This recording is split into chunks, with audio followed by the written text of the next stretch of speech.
আসসালামু আলাইকুম। আজকে আমরা দেখব প্লাজো সালোয়ার কাটিং। তো একদম খুব সহজ নিয়মে দেখিয়ে দেব। আপনারা এরকম আরও ভিডিও পেতে আমার পেজটি ফলো দিয়ে রাখুন। তো কাপড়টি প্রথমে 4 ভাঁজে ভাগ করে নিয়েছি।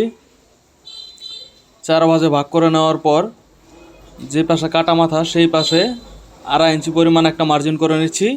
এটুক এলাস্টিক জয়েন অথবা আপনারা যদি ফিতা ব্যবহার করেন সেক্ষেত্রে ফিতা ব্যবহারের জন্য। তো এলাস্টিক জয়েনের নিচ থেকে আপনার মোট লম্বাটা নেবেন।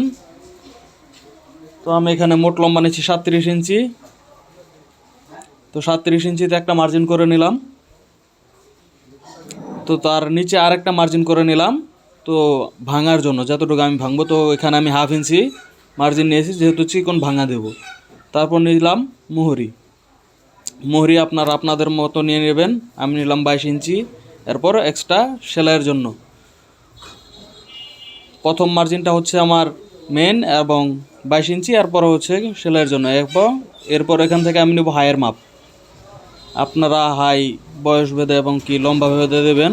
আমি এখানে নিচ্ছি প্রাপ্তবয়স্ক মানুষের জন্য 15 ইঞ্চি এবং ক্রস নিচ্ছি 15 ইঞ্চি, যেটা রানের লুজ হবে। তারপর রানের লুজ থেকে বরাবর ক্রসে একটা মার্জিন করে নেব, 2টা মার্জিন। তো দেখতে পাচ্ছেন। তো আপনারা কাটিং করতে সময় এখানে হাইয়ের এখানে একটা শেপ দেবেন। তো আমি শেপ কাট দিয়ে মার্জিন করে নিচ্ছি।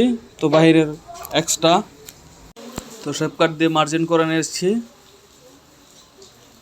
তো এটা আপনারা যারা কাজ করেন তারা বোঝেন। তো এখন কাটিং করে নেব।